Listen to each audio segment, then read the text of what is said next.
the VA secretary has made an address to you, the veteran, and this is something that's definitely worth the watch. What we're going to do is watch his address, and then I'm going to give my thoughts. And as always, I do want your thoughts down below in the comment section, especially if you disagree with either the VA secretary or when I'm giving my 2 cents. So here is that address. Here we go. Hey, everybody. It's Doug again, and I'm just so happy to get to talk to you again because you know what? We've been here a little over 2 months, and there's a lot that we've gotten done. I can remember one of my first times I got to talk to you as the Secretary of VA, the pride that I had walking into that office, the pride that I had in making sure that we're going to do everything we can to do the first and foremost function of the VA, and that's take care of veterans. During that time, we have done a lot of things. We've gotten rid of the DEI. We've gotten rid of those things that are dividing us. We made a flag policy that says we stand on the American flag, the POW flag, and our service flag. That's what we're focusing on. But you know, also, we've been working on disability benefits backlog. We've been working on making sure that we're having clearer chains for getting monies that were in wasted contracts and things like PowerPoints and meeting notes and those kind of things. And we're putting that money, hundreds of millions of dollars, back into community care. We have a new focus on community care in which our hospitals and our CBOCs are working with the community to make sure that we're getting veterans the health care that they need at a quicker pace. We're also trying our best to make sure that we're removing barriers to getting benefits and to getting health care. I made it sort of system-wide whenever I go to someplace. I say, if we have 10 things that have to go through to get a benefit, then can we do it in 5? So we've done a lot of stuff in 2.5 months. We've begun to look at our structure. We've begun to look at our pace. We've been to look at everything that we're doing. But you know something? But there is still so much work to be done. Despite astronomically growing departments, the budget, and the number of employees, the Biden administration failed to address nearly all of VA's most serious problems, including benefit backlogs, rising healthcare wait times, and the red tape that prevents families from accessing survivor benefits. Meanwhile, VA healthcare has been on the Government Accountability Office's high-risk list for more than a decade. GAO even says VA faces system-wide challenges in overseeing patient safety, access to care, hiring critical staff, and meeting future infrastructure needs. We are working hard to fix these and other issues. Unfortunately, many special interest groups, lawmakers, and reporters don't support any changes at the VA. They seem to view the department as more of a federal jobs program than an organization whose sole purpose is to serve veterans. They're using rumor, innuendo, disinformation to spread fear in hopes that the department will maintain the dysfunctional status quo.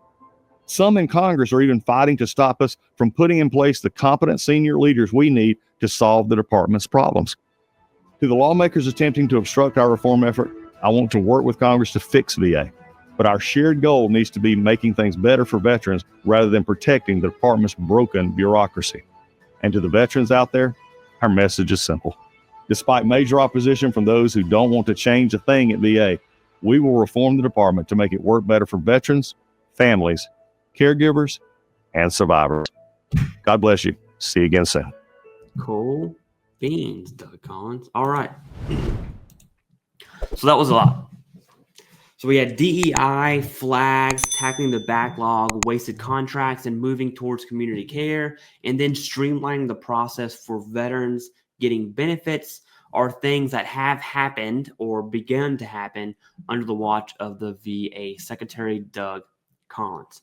Then he really switched gears from that first portion and just went cutthroat on the previous administration. Looking at the budget increase of $89 billion, the increase of employees, benefits, backlogs, which look, I get it. And everything the VA secretary said there is true. It is a fact. But there's a huge elephant kind of in the way, something called the PACT Act that really threw the VA under the bus when it came to having the proper ability or capability to actually implement the PACT Act. Now, whether or not you think the PACT Act should have been signed is a whole other topic, okay? And most importantly, the VA secretary talked about the rising healthcare wait times. And as we all know, the previous administration did try to curve veterans straight to the VA and not through community. Some would say that is VA first, veteran second, but that's what he's really referencing there. Now, the job of the VA secretary is one that I don't think anyone wants. You're going to be criticized no matter what you do. And while every veteran benefit should not be political, the VA secretary position is a cabinet position. This inherently makes things political, and that means the VA secretary is going to have to deal with lawmakers, the media, and special interest groups, which I don't really know who he's referring to there. Hopefully talking about YouTube. That'd be pretty cool. Anyways, here are my thoughts, okay? Does the VA need change? I think that answer is yes. The same complaining we were doing under the Biden-Harris administration, and don't kid yourself, we were complaining a lot, is the same complaining we would have done under the Trump-Vance administration. Now, we're complaining, but we're complaining about all of these changes that really haven't been in effect to give an opinion on. So, yes, I think the VA does need change. I also don't think that's the right question to ask. Does the VA need change? I would look at another line of thought.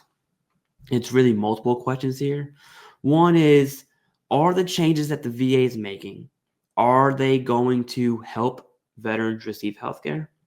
Are they going to help veterans receive benefits?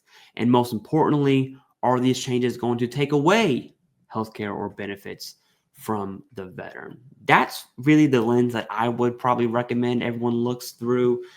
Now, when I say healthcare and benefits, I separated those for a reason. Healthcare is healthcare, and the VA's plan is to maintain VHA, but also ramp up community care on steroids, basically. When I say benefits, I mean VA disability compensation, education benefits like post 9/11, GI Bill, or Montgomery GI Bill, VRNE, survivors benefits, and there's a ton of other benefits underneath that tree. My final thoughts are this.